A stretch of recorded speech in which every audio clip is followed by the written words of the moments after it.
Desa Karangsari dulunya damai, sunyi, dan sederhana. Warga hidup rukun, ladang menghijau, suara burung menyambut pagi, dan azan maghrib menjadi penanda anak-anak pulang bermain. Namun, semuanya berubah sejak 4 bulan lalu. Gadis-gadis remaja mulai jatuh sakit tanpa sebab, satu persatu. Mereka mengigau tengah malam, menjerit seolah melihat sesuatu yang mengerikan, lalu tubuh mereka mendadak panas seperti bara api, namun dokter tak menemukan penyakit apapun.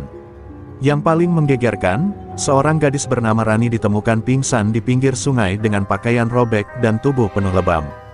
Ia tak bisa bicara sejak malam itu, hanya menangis setiap azan berkumandang. Ibunya menyumpahi langit, meminta keadilan. Ayahnya mendatangi balai desa, menuntut penjelasan. Tapi kepala desa pun bingung, terlalu banyak keanehan yang tak bisa dijelaskan oleh nalar. Tak berhenti di situ, kabar mulai menyebar bahwa setiap gadis yang jatuh sakit sebelumnya mengaku bermimpi bertemu seorang lelaki tua berjubah hitam, membawa tongkat dari tulang dan tertawa seram sambil berbisik, "Kau milikku sekarang."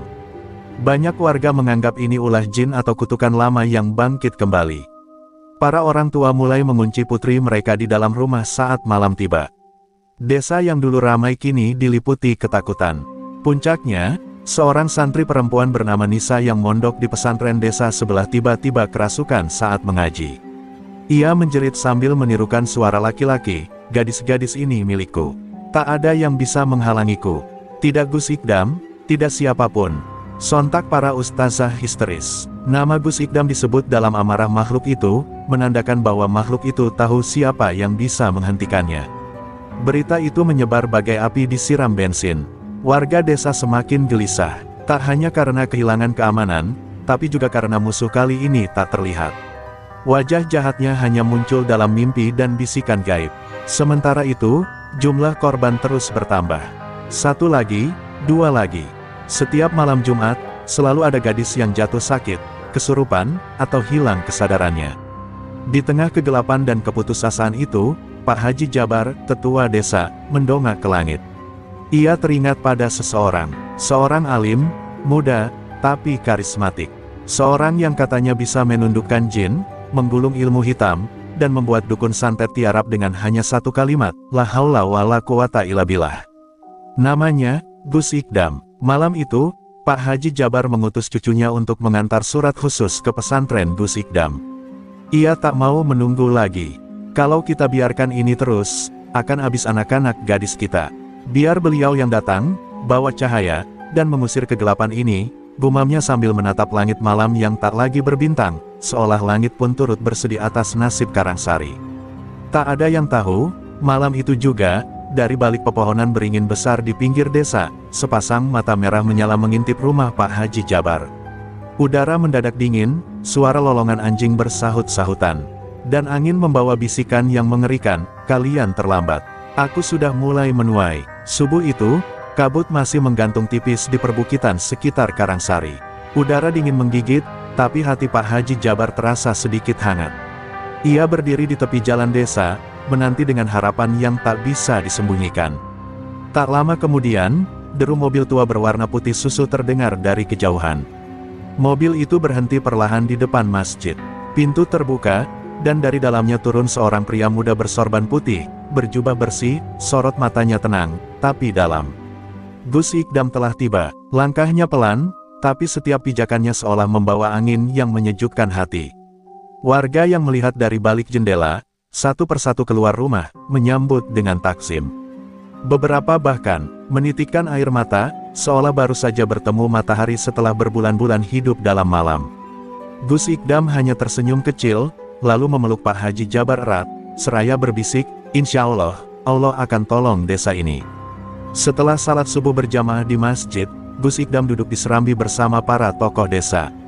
Ia meminta semua menceritakan kejadian secara jujur dan rinci. Ayah Rani, dengan suara gemetar, menceritakan bagaimana putrinya berubah sejak malam itu.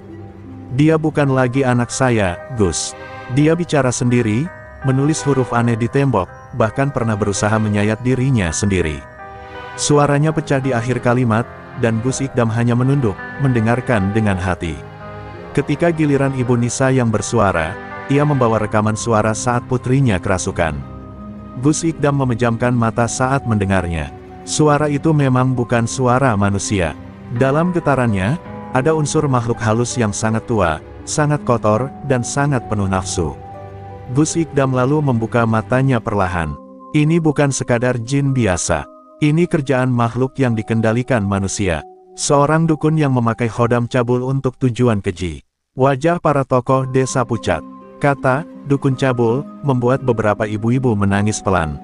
Gus, tolonglah kami tak tahu harus bagaimana. Polisi tak bisa apa-apa. Ulama di desa ini pun sudah kewalahan, ucap Pak Haji Jabar dengan suara gemetar. Gus Ikdam menatap ke arah langit yang mulai cerah. Insya Allah, selama masih ada yang berzikir, kegelapan tak akan pernah menang. Tanpa menunggu lama, Gus Ikdam meminta diantar ke rumah para korban. Ia masuk ke kamar Rani yang remang-remang. Saat ia masuk, gadis itu mendadak mengerang dan berteriak, "Jangan dekati aku. Dia akan marah. Dia akan datang malam ini." Mata Rani berubah, bola matanya menghitam. Gus Ikdam mendekat, menyentuh dahinya sambil membacakan ayat kursi dengan suara lembut tapi kuat. Seketika tubuh Rani menggigil, lalu pingsan dalam pelukan ibunya. Setelah keluar dari rumah Rani, Gus Ikdam berdiri di tengah jalan desa. Angin bertiup pelan, dan ia menutup mata sejenak. Aku sudah merasakan jejaknya. Dia ada di sekitar sini. Dia sedang mengamati kita, gumamnya lirih. Tiba-tiba, seekor burung gagak jatuh dari langit, mati tepat di depan kakinya. Warga yang melihat langsung panik. Tapi Gus Ikdam tetap tenang. Ia menunduk, lalu berkata, permainan ini sudah dimulai. Dan aku takkan mundur. Malam itu, langit Karangsari seperti ditutup selimut hitam pekat. Tidak ada bulan, tidak ada bintang. Angin berhenti berhembus. Sunyi terasa menyesakkan, seperti ada sesuatu yang sedang mengintai dari balik bayang-bayang pepohonan. Gus Ikdam berjalan sendiri menyusuri jalan tanah menuju hutan kecil di pinggiran desa. Tangannya menggenggam tasbih, mulutnya tak henti-henti berzikir, sementara matanya menyisir sekeliling dengan sorot tajam. Ia mengejar aroma yang hanya bisa dirasakan oleh mereka yang diberi ilmu laduni, bau busuk dari dimensi lain, sisa jejak makhluk halus yang telah menodai bumi.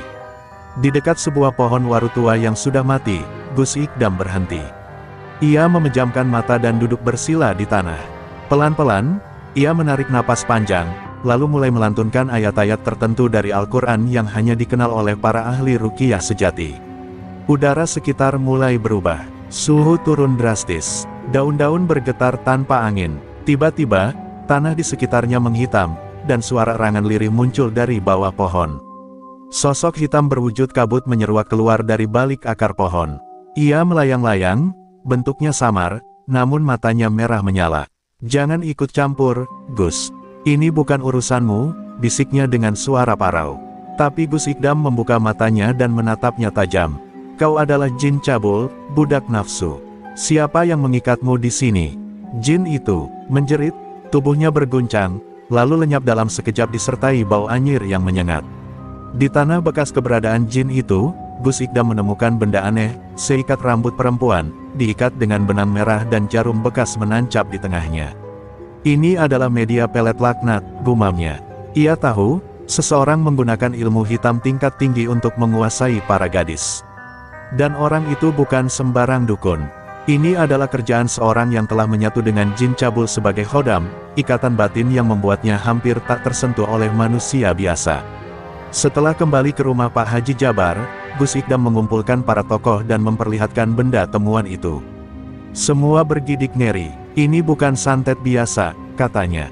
Pelakunya memiliki perjanjian darah dengan jin, dan setiap korban yang disakitinya membuat ilmunya makin kuat.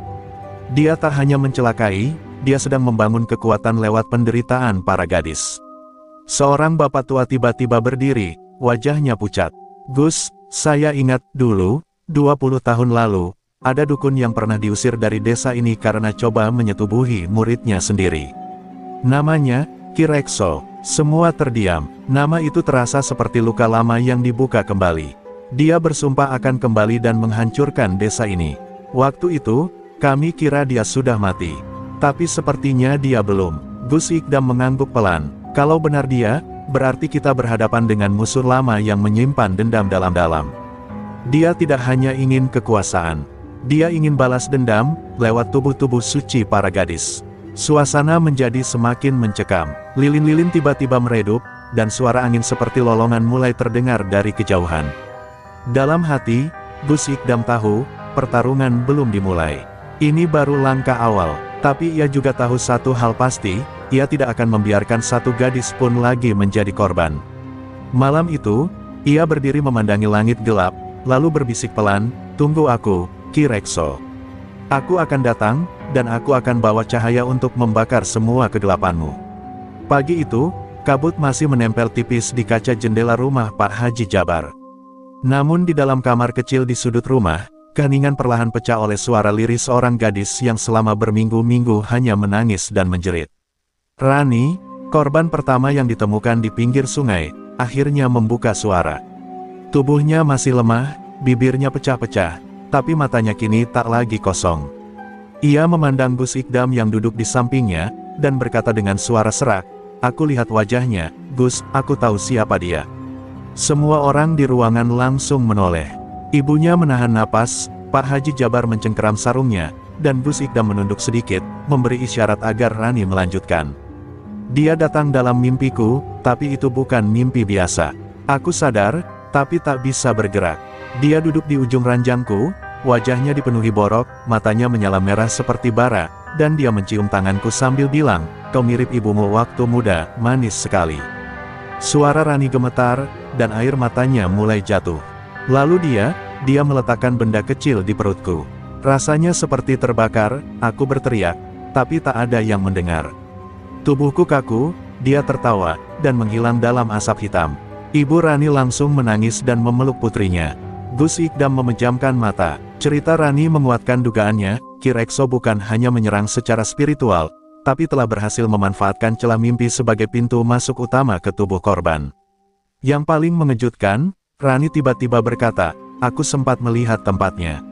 Semua terdiam. Aku tak tahu itu di mana, tapi aku lihat patung kepala kerbau besar, di tengah ruangan, ada api menyala di sekitarnya. Dindingnya dari batu hitam, dan ada banyak cermin kecil tergantung. Dari cermin-cermin itu, aku melihat wajah gadis-gadis lain yang menangis. Gus Ikdam langsung menoleh ke arah Pak Haji Jabar.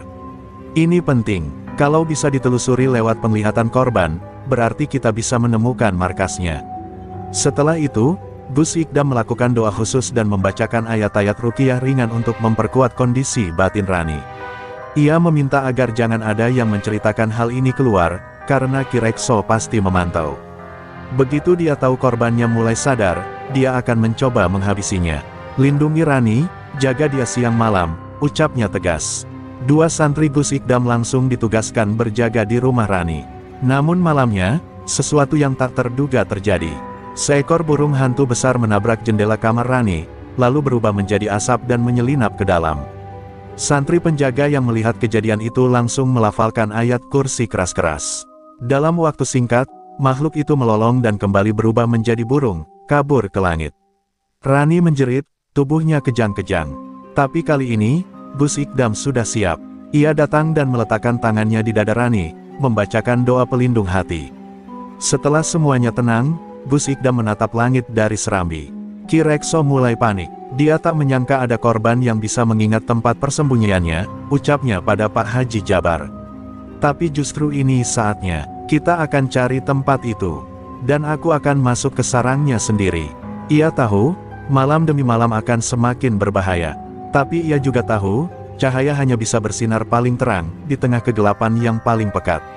Pagi itu, langit tampak muram. Awan menggantung rendah seperti menyembunyikan sesuatu dari mata dunia.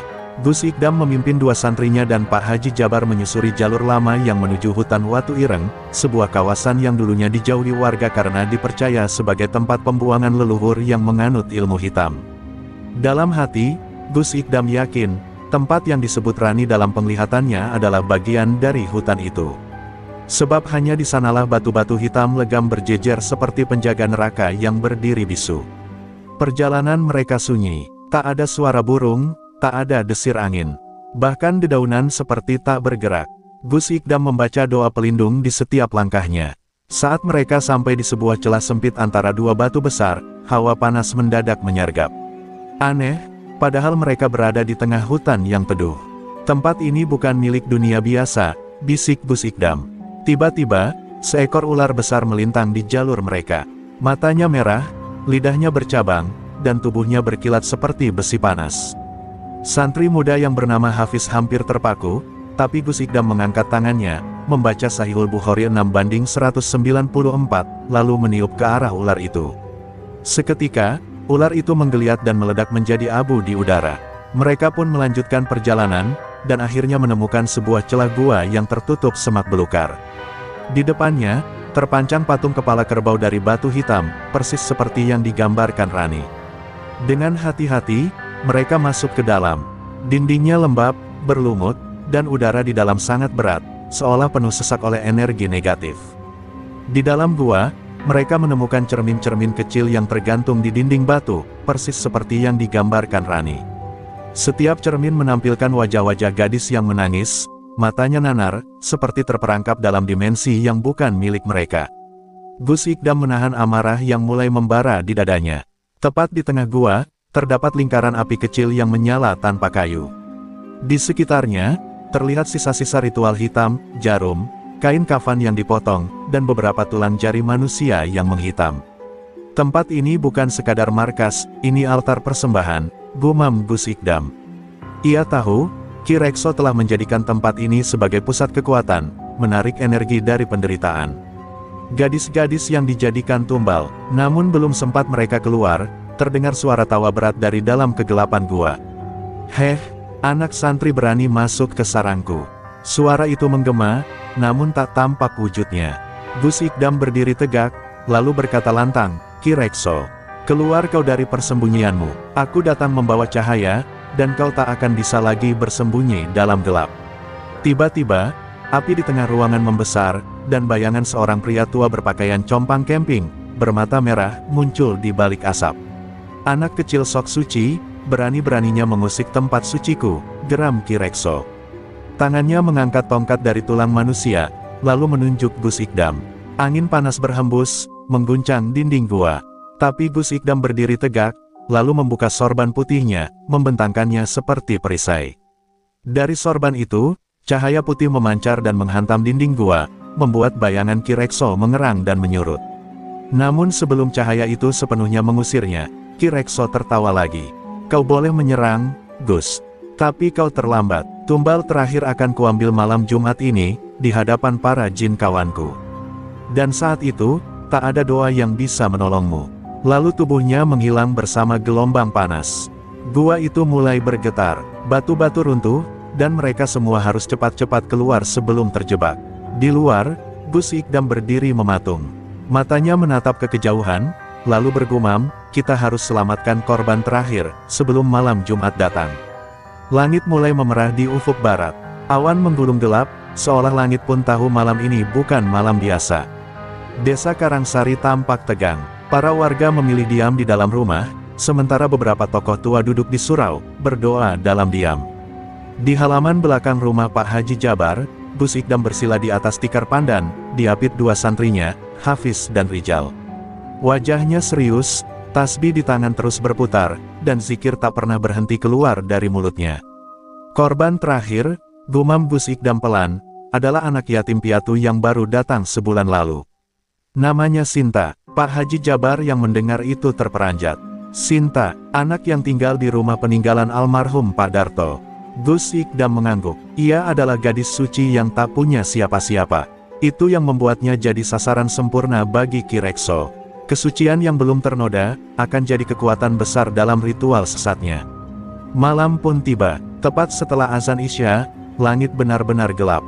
Tak ada bintang, tak ada bulan. Hanya sunyi dan rasa gelisah yang menyelimuti. Gus Ikdam memimpin kelompok kecil menuju rumah tua Pak Darto di pinggiran desa. Rumah itu terlihat angker, gelap, dan seperti sudah ditelan bumi. Lampunya padam. Saat mereka mengetuk, tak ada yang menjawab. Tapi begitu pintu didobrak, mereka menemukan pemandangan mengerikan. Sinta tergolek di lantai dengan tubuh menggigil, matanya menatap ke langit-langit, dan dari mulutnya keluar suara berat, suara laki-laki. "Dia sudah masuk ke dalam tubuhnya," kata Gus Ikdam cepat. Ia langsung mengambil air ruqyah dan memercikkannya ke tubuh Sinta. Tubuh gadis itu langsung menjerit, melengkung seperti patah, dan terangkat beberapa sentimeter dari lantai. Allahu Akbar! Teriak Gus Ikdam sambil membentangkan sorban sucinya. Angin kencang tiba-tiba menerobos jendela dan pintu, disertai suara tawa Ki Rekso yang menggema dari segala penjuru. Seketika itu pula, dinding rumah retak. Api kecil menyala di sudut ruangan. Cermin-cermin tiba-tiba muncul di dinding, menunjukkan wajah gadis-gadis yang sebelumnya dikurung, termasuk Rani. Semuanya menangis. Sinta menjerit, dan dari tubuhnya keluar asap hitam pekat yang membentuk wajah Ki Rekso. Kau datang tepat waktu, Gus, untuk menyaksikan kehancuranmu sendiri. Teriaknya, tapi Gus Ikdam tetap tenang. Ia membuka kitab kecil dari balik sorbannya, lalu membaca ayat-ayat Al-Jin dengan suara mengguntur. Cahaya dari sorban dan mulut Gus Ikdam bersinar makin kuat, sampai wajah Ki Rekso mengerut kesakitan. Tidaak, jeritnya, saat cahaya putih dari ayat terakhir menghantam wajahnya. Tubuh asap itu terpecah menjadi ribuan partikel, melolong sebelum akhirnya lenyap. Sinta terjatuh ke lantai, lemas, dan mulai menangis. Namun belum sempat semuanya lega, dinding belakang rumah meledak, dan dari sana muncul sosok asli Ki Rekso, bukan lagi bayangan, tapi tubuh tua berbaju merah darah dengan tongkat tengkorak di tangannya. Inilah akhir permainan, Gus Ikdam. Teriaknya, dan dari tongkatnya keluar ribuan jin kecil berbentuk serangga hitam, menyerbu ke segala arah. Para santri bertahan dengan ayat-ayat, sementara Gus Ikdam berdiri sendiri di hadapan Ki Rekso. Kau sudah terlalu lama menginjakkan kegelapan di bumi para wali, ucap Gus Ikdam pelan. Ia kemudian menancapkan tongkat kecil di tanah, membaca ayat pemusnah, dan tiba-tiba, langit terbelah. Cahaya membakar semua makhluk jin, dan Ki Rekso menjerit panjang, terbakar oleh doa-doa suci yang tak bisa dilawannya. Setelah cahaya membakar tubuh Ki Rekso hingga lenyap tak bersisa, malam itu akhirnya ditutup dengan tangis haru. Sinta selamat. Para warga mulai berdatangan setelah mendengar kabar bahwa dukun cabul itu telah dikalahkan. Tapi Gus Ikdam tahu, tugasnya belum selesai. Ia merasakan hawa ganjil yang belum juga pergi. Saat ia berjalan ke reruntuhan belakang rumah Pak Darto, santri Hafiz menjerit dan menunjuk sesuatu. Seonggok tubuh tua terbakar tergeletak di tanah, tapi tidak hancur, bahkan tak membusuk. Tubuh itu, jelas tubuh Ki Rekso, menghitam, namun tak menunjukkan tanda-tanda peluruhan. Darah mengering, matanya terbuka lebar menatap langit, dan mulutnya seperti ingin berteriak tapi beku dalam ketakutan abadi. Tubuhnya ditahan oleh sesuatu, bisik Gus Ikdam lirih. Ada perjanjian yang belum putus. Ruhnya mungkin terbakar, tapi jasadnya belum dibebaskan. Para warga mulai khawatir, takut roh jahat itu akan kembali. Beberapa dari mereka menyarankan membakar jasadnya. Tapi Gus Ikdam menggeleng tegas. Kalau dibakar tanpa putuskan perjanjian gaibnya, dia bisa bangkit lagi. Bahkan lebih buas. Malam itu juga, Gus Ikdam membawa jenazah itu ke masjid tua di desa. Ia menutupi tubuh Ki Rekso dengan kain kafan putih dan memagari sekelilingnya dengan ayat-ayat suci. Ia tahu, tubuh itu harus disucikan. Tapi bukan dengan air, melainkan dengan zikir dan puasa ruhani.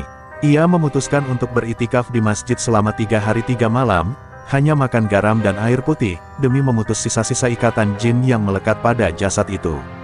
Hari pertama itikaf berjalan penuh ketegangan. Di tengah malam, terdengar suara berbisik dari jasad Ki Rekso. Aku masih di sini, kau belum menang. Suara itu menggema seperti berasal dari dasar sumur. Gus Ikdam tetap fokus berzikir. Pada hari kedua, santri Rijal yang berjaga melihat bayangan hitam berdiri di atas tubuh Ki Rekso. Ia hendak mendekat, tapi tubuhnya langsung panas dan hampir pingsan. Gus Ikdam keluar dari ruang zikir, mengangkat tangan dan membaca Asmaul Husna, membuat bayangan itu mencicit lalu menghilang seperti debu terbakar cahaya. Hari ketiga menjadi penentu. Tepat sebelum maghrib, seluruh masjid bergetar. Hujan turun deras, petir menyambar langit, dan tubuh Ki Rekso mengeluarkan uap hitam pekat yang memenuhi ruangan. Santri-santri panik dan ingin kabur, tapi Gus Ikdam tetap di tempatnya. Ia berdiri di samping jasad itu dan mulai membacakan ayat-ayat Yasin, lalu dilanjutkan dengan surah Al-Mulk.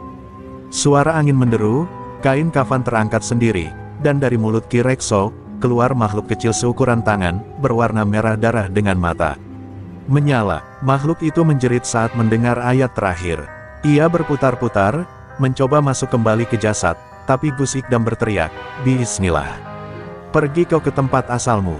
Dengan suara itu, Cahaya putih turun seperti petir dan menghantam makhluk itu hingga meledak. Jasad Ki Rekso mengerang sekali, lalu membusuk dengan cepat. Bau busuk menyebar ke seluruh ruangan. Dagingnya mencair, tulangnya menghitam, dan hanya tersisa abu setelah maghrib datang. Malam itu, seluruh warga desa datang ke masjid. Mereka menyaksikan sendiri tubuh Ki Rekso sudah tak ada. Di tengah ruangan, hanya tersisa abu berwarna merah darah yang dikumpulkan dalam kendi tanah liat. Gus Ikdam mengangkat kendi itu dan berkata, "Ini bukan sekadar kemenangan, ini peringatan.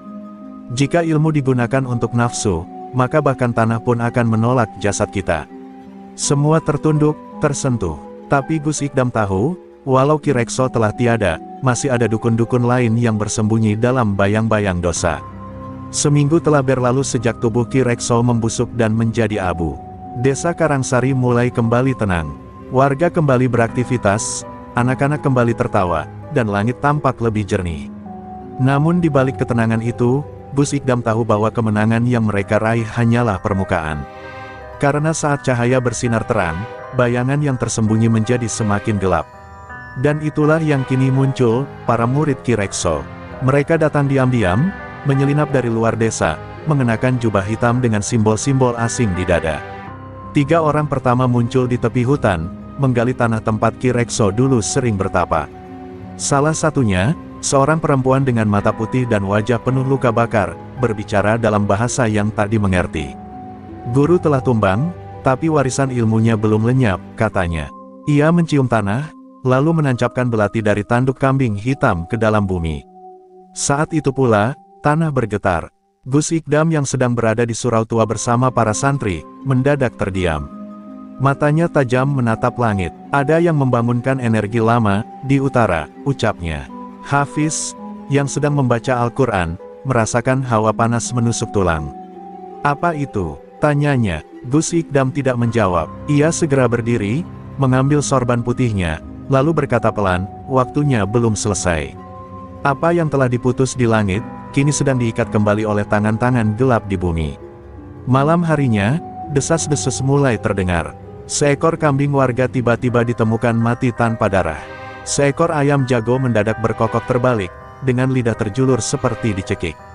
Lalu, seorang ibu rumah tangga mendadak kehilangan bayinya saat tidur. Bayi itu ditemukan subuh hari, diletakkan di tengah pematang sawah dengan kalung batu hitam di lehernya. Simbol yang sama seperti yang terukir di dada para murid Ki Rekso. Puncaknya terjadi saat Rani, gadis yang dulu diselamatkan Gus Ikdam, mendadak kerasukan saat mengaji di masjid. Ia berteriak, suaranya bukan suara perempuan. "Wahai para cahaya, kalian kira sudah menang. Kami adalah lidah-lidah guru kami. Kami akan menuntut balas." Tubuh Rani melayang, dan dari belakangnya muncul sosok perempuan berjubah hitam, wajahnya rusak seperti terbakar. Ia berdiri di tengah masjid, menantang Gus Ikdam secara langsung. "Namaku Nyai Larang. Aku murid pertama Ki Rekso. Kini, aku akan menyempurnakan apa yang tak sempat beliau selesaikan." Gus Ikdam berdiri, menatap tajam. Ia tak gentar sedikit pun. "Kalau memang kau ingin meneruskan dosa gurumu, maka bersiaplah menanggung asapnya." Nyai Larang tertawa, suara tawanya pecah seperti piring jatuh. Ia lalu menghilang, meninggalkan Rani yang pingsan dengan tubuh berkeringat dingin. Malam itu, Gus Ikdam kembali memagari masjid dengan doa-doa dan ayat kursi. Ia tahu, kali ini lawannya bukan lagi satu orang, tapi kelompok yang sudah menyerap ilmu sihir sejak lama, dan siap mati demi membalaskan dendam. Dalam sujud malamnya, Gus Ikdam menangis. Bukan karena takut, tapi karena sedih melihat manusia yang menjual jiwanya demi kekuasaan sesaat. Ia tahu medan kali ini akan jauh lebih luas dan lebih dalam. Ini bukan lagi tentang menyelamatkan 1 atau 2 gadis, tapi tentang menyelamatkan 1 generasi dari ajaran sesat yang mulai tumbuh kembali seperti jamur di musim hujan. Dan untuk itu, ia harus memanggil kekuatan yang lebih tinggi, lebih murni, dan lebih ikhlas. Fajar belum sempurna terbit ketika dentang kentongan dari musola tua menggema pelan. Gus Ikdam baru saja selesai salat tahajud ketika sebuah pesan aneh muncul lewat mimpi. Seorang lelaki tua berjubah hijau, berjenggot panjang, memanggilnya dari arah timur. Suara dalam mimpinya lembut namun tegas, "Ikdam, kegelapan yang kau lawan telah tumbuh dalam tanah sejak puluhan tahun. Tapi setiap pohon sesat pernah punya akar yang ditanam oleh satu tangan. Kau harus bertemu dia yang tahu asal-muasalnya. Siangnya, kabar datang dari santri di perbatasan desa. Seorang lelaki tua berjalan perlahan masuk dari arah timur, didampingi seekor kuda putih dan anak muda pembawa tongkat kayu. Wajahnya keriput, tapi matanya bercahaya tajam seperti tak mengenal usia. Santri-santri yang melihatnya langsung berbisik, itu bukan orang biasa.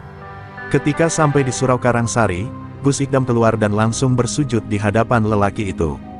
"Kiai Madraji," ucapnya lirih. Lelaki itu mengangguk, "Sudah saatnya aku keluar dari khalwat." Kiai Madraji adalah wali sepuh dari daerah pesisir timur, murid terakhir dari seorang syekh besar yang pernah mengusir 7 dukun hitam di era 70-an. Selama 3 dekade ia mengasingkan diri, hanya berdoa dan menuliskan manuskrip-manuskrip tua tentang ilmu laduni dan ajaran hakikat. Namun kini, ia kembali. "Aku pernah mengurung Ki Rekso saat dia masih muda, tapi seseorang membebaskannya," katanya sambil menatap langit. "Dan aku yakin, orang itu masih hidup. Ia gurunya para murid kegelapan sekarang." Gus Ikdam mendengarkan dengan saksama. Kiai Madraji lalu membuka jubahnya dan mengeluarkan peta tua bertuliskan aksara Arab kuno. Di sana tergambar 7 titik merah yang membentuk pola bintang terbalik. Inilah 7 titik pusaran energi hitam yang sedang dibuka oleh para murid Ki Rekso. Mereka ingin memanggil sesuatu yang jauh lebih besar, sesuatu yang bahkan Ki Rekso sendiri tak pernah sanggup bangkitkan, Ruhul Zulumat, ruh yang dilahirkan dari ribuan janin hasil pesugihan. Wajah Gus Ikdam berubah tegang. "Apa mereka benar-benar sekejam itu?" tanya Hafiz yang ikut menyimak. Kiai Madraji mengangguk. "Mereka bukan sekadar menuntut balas, mereka ingin membalikkan poros cahaya bumi. Ilmu hitam yang mereka pelajari bukan sekadar guna-guna. Mereka sedang membentuk kerajaan kegelapan di dunia nyata." Gus Ikdam berdiri, menggenggam tasbihnya erat. "Kalau begitu, sebelum mereka membuka ke-7 titik itu, kita harus menutupnya terlebih dahulu. Mulai dari yang paling dekat di sini, di Petilasan Karangpetir." Petilasan Karangpetir adalah tempat yang dulu menjadi lokasi persembunyian para dukun di zaman penjajahan. Banyak yang percaya tanahnya mengandung belatung gaib dan suara-suara arwah penasaran. Tak ada yang berani ke sana sejak peristiwa kesurupan massal di tahun 2003. Tapi Gus Ikdam dan Kiai Madraji memutuskan, malam itu juga, mereka akan pergi. Jangan tunggu bulan mati, karena kalau mereka sempat menyempurnakan mantra saat langit gelap total, maka kau akan melihat langit robek dan darah hujan di bumi. Menjelang maghrib, mereka berangkat. Rombongan kecil itu terdiri dari Gus Ikdam, Kiai Madraji, Hafiz, Rijal, dan 2 santri lainnya yang terpilih. Karena kesucian hidup dan hafalan ayat-ayat mereka, di tengah perjalanan menuju Karangpetir, udara terasa berat. Angin seperti membawa bisikan, dan langkah kaki mereka terasa menapak di tanah yang tak padat. Lalu, saat mereka sampai di tepi gerbang Karangpetir, seekor burung gagak besar terbang rendah dan menjatuhkan sesuatu, sehelai rambut panjang basah dan bunga melati layu. Gus Ikdam mengambil benda itu dengan hati-hati. Ia menatap Kiai Madraji, dan sang wali tua hanya berkata pelan, "Mereka sudah memulai. Kita sudah terlambat beberapa langkah." Tapi Gus Ikdam tak gentar. Ia berdiri tegak, mengangkat tangan ke langit, dan berseru, "Wahai langit yang bersaksi, wahai tanah yang menjadi benteng, izinkan kami melawan demi cahaya yang masih tersisa." Suara takbir menggema, dan gerbang Karangpetir pun terbuka perlahan, membawa mereka ke medan pertarungan paling sunyi dalam sejarah para penjaga nurani. Gerbang Karangpetir berdiri menjulang di hadapan rombongan Gus Ikdam. Pilar-pilar batu tua berukir lambang-lambang mistis yang berdenyut lemah, seolah hidup. Angin malam berdesir membawa aroma belerang dan tanah basah, menggetarkan jiwa. Kiai Madraji mengangkat tongkatnya, memulai bacaan mantra perlindungan, suara syahdu menyatu dengan desiran angin. Di sekeliling, kegelapan tampak pekat, menggelayut di antara pepohonan. Namun, saat langkah mereka melangkah melewati gerbang, tiba-tiba tanah di bawah mereka bergetar hebat. Dari sela-sela retakan tanah, muncul sosok-sosok bayangan hitam berjubah dengan mata menyala merah. Mereka adalah penjaga pertama titik pusaran energi gelap, makhluk yang lahir dari mantra-mantra terlarang para murid Ki Rekso. Dengan suara menggema, mereka mengaum, "Siapapun yang mengganggu kehendak kami, bersiaplah menerima murka kegelapan." Gus Ikdam dan Kiai Madraji langsung berdiri berhadapan. Gus Ikdam menggenggam tasbihnya, membaca ayat-ayat Al-Quran dengan suara tegas. Kiai Madraji mengayunkan tongkat kayunya sambil mengucapkan doa-doa kuno yang telah diwariskan secara turun-temurun. Energi putih mulai terpancar dari keduanya, menyinari kegelapan dan memukul mundur makhluk-makhluk itu. Namun, jumlah mereka terlalu banyak, dan bayangan terus bermunculan dari tanah dan pepohonan. Pertarungan sengit pun pecah. Santri Hafiz dan Rijal ikut membantu dengan lantunan ayat suci, menguatkan benteng cahaya yang menyelimuti rombongan. Meski lelah, semangat mereka tak luntur. Gus Ikdam menatap Kiai Madraji dan berkata, "Kita harus masuk ke dalam altar pusat. Itu sumber energi hitam yang mereka cari." Kiai Madraji mengangguk, sambil mengarahkan rombongan menuju sebuah gua kecil yang tersembunyi di balik bebatuan. Di dalam gua, suasana berubah drastis. Udara terasa berat dan dingin menusuk tulang. Di tengah ruang gua, berdiri sebuah altar batu yang berlumuran darah kering dan lilin hitam yang terus menyala sendiri. Di atas altar itu terdapat sebuah kitab tua berbalut kulit manusia, berisi mantra dan perjanjian gelap. Gus Ikdam mendekat, membacakan doa pembersihan dengan penuh keyakinan. Namun, tiba-tiba kitab itu terbuka sendiri, dan dari halaman terakhir terbang keluar asap hitam pekat yang berbentuk sosok menyeramkan. Sosok itu mengaum keras, mengeluarkan energi gelap yang menyebar ke seluruh gua. Kiai Madraji segera mengangkat tangan, mengucapkan mantra pelindung tertua yang pernah dia pelajari. Cahaya putih dan hitam bertarung sengit, mengguncang batu-batu gua hingga retak. Dalam ketegangan itu, Gus Ikdam maju selangkah, menatap sosok kegelapan itu dan berbisik, "Dengan izin Allah, aku cabut seluruh ikatanmu dengan dunia ini." Seketika itu juga, cahaya dari tasbih Gus Ikdam meledak menyinari seluruh gua, mengusir asap hitam dan menutup kitab itu rapat-rapat. Energi gelap pun menghilang seperti angin yang tersapu. Badai, altar batu berubah menjadi batu biasa, darah kering menghilang, dan lilin-lilin padam. Namun, Gus Ikdam tahu, ini baru permulaan. Titik pertama berhasil ditutup, tapi masih ada 6 titik lainnya yang menunggu untuk dihentikan sebelum kegelapan benar-benar bangkit. Setelah keberhasilan menutup titik pusaran pertama, rombongan Gus Ikdam kembali ke desa dengan hati yang berat. Malam itu, Kiai Madraji duduk termenung di beranda surau tua. Cahaya remang dari lentera menyorot wajahnya yang penuh kerut, menutupi rahasia yang selama ini ia pendam. Gus Ikdam duduk di sampingnya, menunggu jawaban atas berbagai pertanyaan yang bergelayut di pikirannya. "Kiai, ada sesuatu yang ingin kau ceritakan, bukan?" Kiai Madraji menarik napas panjang, lalu mulai bercerita tentang masa lalunya yang kelam. "Puluhan tahun lalu, aku dan Ki Rekso pernah bersama di sebuah pesantren di kaki Gunung Merapi. Kami bukan musuh pada awalnya, tapi ambisi dan keputusasaan menggerakkan langkahnya ke jurang kegelapan." Ia menatap jauh ke arah Cakrawala, suaranya berat. "Aku pernah berjanji akan mengawasi dan mencegahnya kembali, tapi ada kesalahan besar yang aku buat." Gus Ikdam mendengarkan dengan seksama saat Kiai Madraji mengungkapkan bahwa sebenarnya ada sosok ketiga yang ikut memengaruhi Ki Rekso. Namanya Prabu Kausar, seorang dukun besar yang dikenal kejam dan licik. Dia yang membebaskan Ki Rekso dari penjara spiritual dan mengajarkan ilmu hitam terlarang. Prabu Kausar adalah dalang di balik semua ini. Kiai Madraji menunduk, menyesali keterlambatannya. "Aku pernah berhadapan dengannya, tapi waktu itu aku kalah." Gus Ikdam terdiam. Semua yang mereka hadapi ternyata jauh lebih rumit dan berbahaya dari yang ia bayangkan. "Apakah Prabu Kausar masih hidup dan berkuasa?" tanyanya. Kiai Madraji mengangguk pelan. "Ya, dia tersembunyi, membangun jaringan murid-muridnya di penjuru negeri. Dan setiap titik pusaran energi yang kita tutup hanyalah sebagian dari rencananya yang besar." Tiba-tiba, terdengar suara gaduh di halaman surau. Santri yang berjaga melaporkan ada seseorang yang mengintai dari balik pepohonan. Kiai Madraji dan Gus Ikdam segera berdiri, mengintip keluar.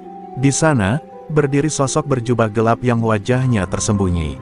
"Aku tahu kalian telah menutup satu titik, tapi aku datang membawa pesan dari Prabu Kausar." Suara itu serak dan penuh ancaman.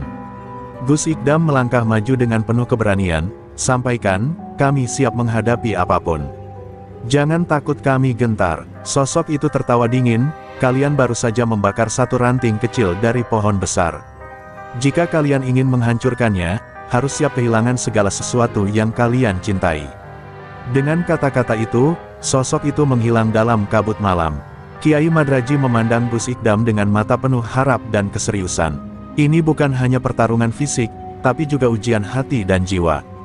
Jika kita ingin menang, kita harus bersiap menghadapi kegelapan yang lebih dalam dari sekadar ilmu hitam. Gus Ikdam mengangguk, tekadnya membara.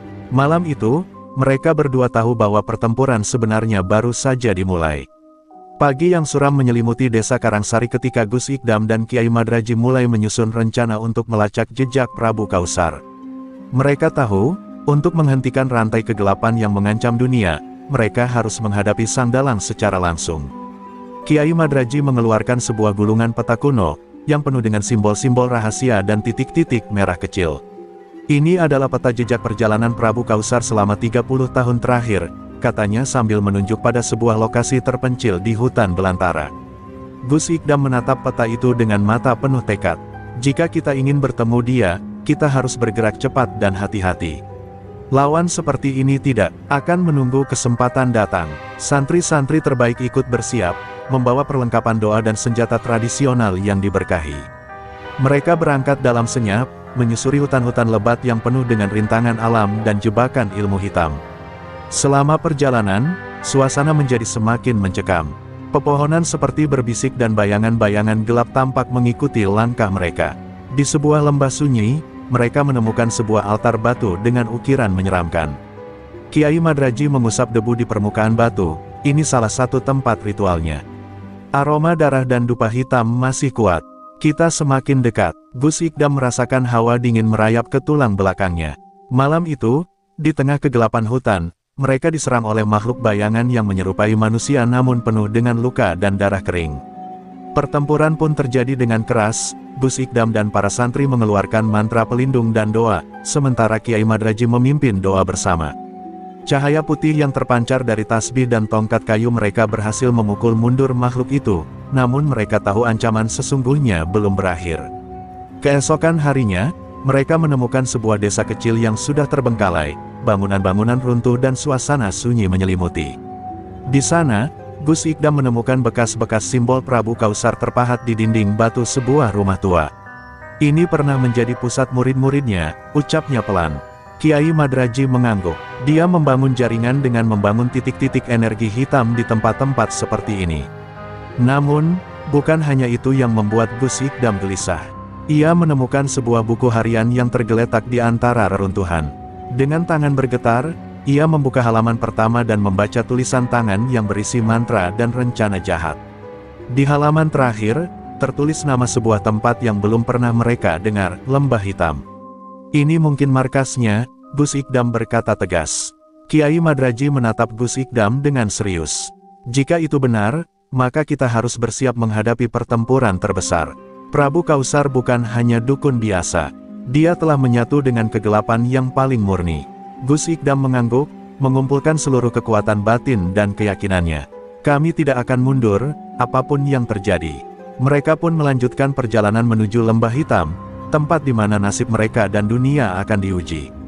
Matahari mulai tenggelam di balik gunung-gunung jauh ketika rombongan Gus Ikdam tiba di mulut Lembah Hitam. Udara di sana terasa berat, dingin, dan penuh dengan bau anyir yang menusuk. Kabut kelabu menyelimuti lembah, menciptakan bayangan-bayangan aneh yang seolah mengawasi setiap langkah mereka. Kiai Madraji mengangkat tongkatnya, melantunkan doa pengusir roh jahat, sementara Gus Ikdam menggenggam tasbihnya erat, menyiapkan diri untuk pertempuran yang semakin dekat. Ini bukan tempat biasa, bisik Kiai Madraji pelan, wajahnya terlihat tegang.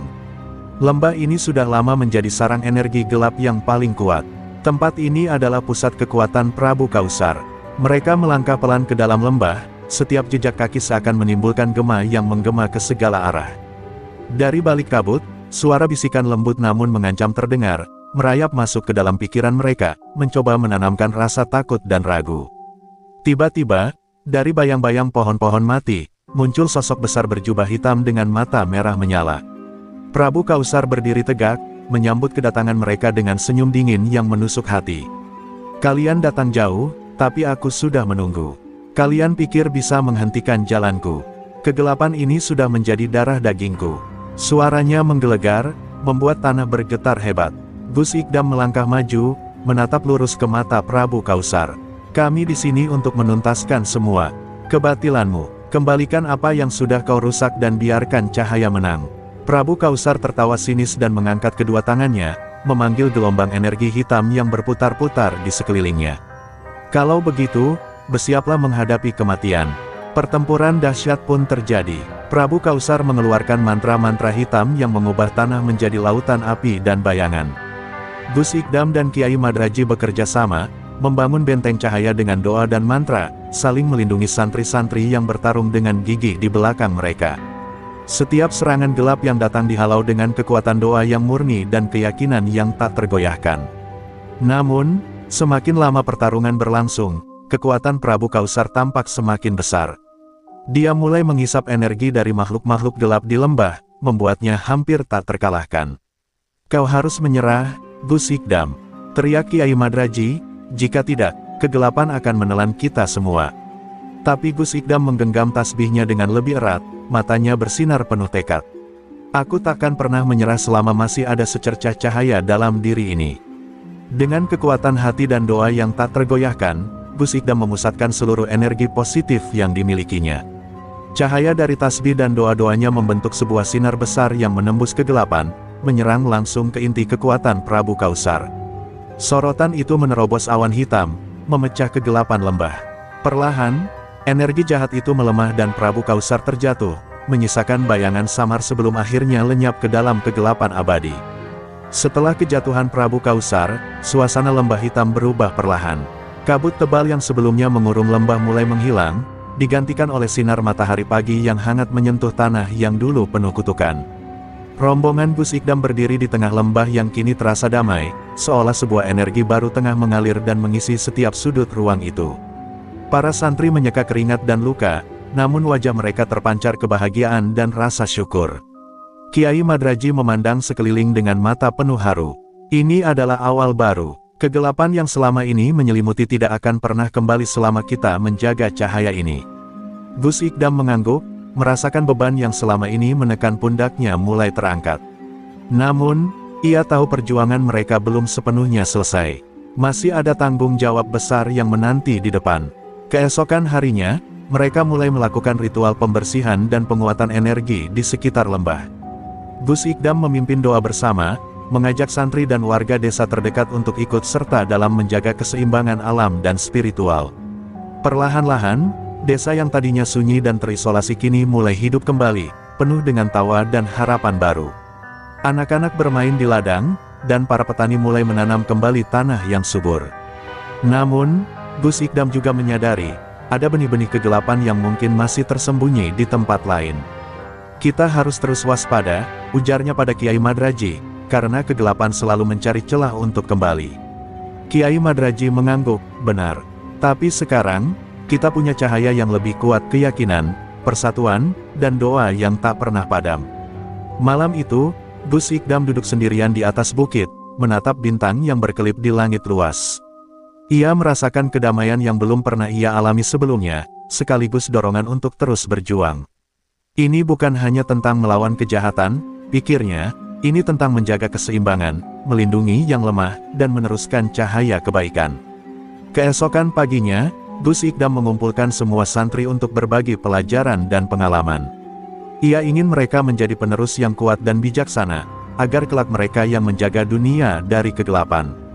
"Ilmu dan hati harus berjalan bersama," katanya tegas, "jangan pernah takut menghadapi gelap, karena di sana selalu ada cahaya yang menunggu ditemukan." Pemandangan indah desa yang mulai kembali hidup, dengan Gus Ikdam dan Kiai Madraji berdiri di tengah-tengah santri yang penuh semangat, siap melanjutkan perjuangan menjaga dunia dari kegelapan. Sebuah cahaya baru telah lahir, dan harapan tumbuh semakin kuat di hati mereka semua. Berikut pengembangan bab 15, Warisan Cahaya, bab penutup yang dramatis dan menyambung dari bab 14 dalam 8 paragraf. Tanda hubung tanda hubung tanda hubung. Bab 15, Warisan Cahaya. Waktu berjalan dengan cepat di desa Karangsari. Gus Ikdam kini bukan hanya seorang guru, tapi juga penjaga warisan spiritual yang tak ternilai harganya. Santri-santrinya tumbuh menjadi pemuda dan pemudi yang kuat, penuh ilmu dan keteguhan hati. Di bawah naungan surau tua yang kini telah direnovasi, mereka berkumpul setiap malam untuk belajar dan berdoa, menjaga cahaya yang telah dipupuk dengan darah dan air mata. Namun, Gus Ikdam tahu perjuangan tidak pernah benar-benar usai.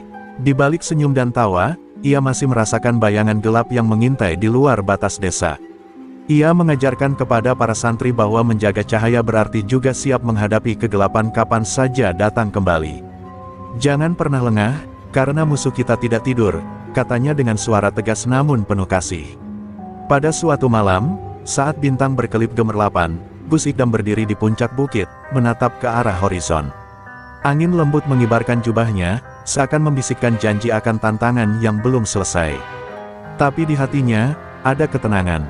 Ia tahu, selama ada generasi yang siap menjaga cahaya, harapan tidak akan pernah padam. Di antara para santri, muncul seorang pemuda bernama Arya, yang menunjukkan bakat luar biasa dalam ilmu spiritual dan keberanian. Gus Ikdam melihat bayangan dirinya di masa muda dalam diri Arya. "Arya, ingatlah, kekuatan sejati bukan hanya berasal dari ilmu, tapi dari hati yang tulus dan niat yang suci," pesannya suatu hari. Hari demi hari, Gus Ikdam membimbing para santri menyiapkan diri menghadapi masa depan, membekali mereka dengan ilmu, kebijaksanaan, dan keberanian. Desa Karangsari yang dulu sunyi kini menjadi pusat cahaya dan pengharapan, sebuah tempat di mana kebaikan dan keberanian tumbuh subur. Warga pun hidup rukun, menjaga warisan yang telah diperjuangkan dengan gigih. Saat senja tiba, Gus Ikdam duduk bersama Kiai Madraji, mengenang perjalanan panjang mereka. "Kita telah melewati banyak ujian, Kiai. Tapi aku yakin, cahaya yang kita tanamkan akan terus hidup di hati mereka yang meneruskan." Kiai Madraji tersenyum, "Itulah arti sejati dari warisan, bukan hanya ilmu, tapi semangat yang tak pernah mati." Para santri yang tengah berlatih di bawah sinar matahari pagi, suara doa dan tawa mereka bersatu, mengisi udara dengan energi positif.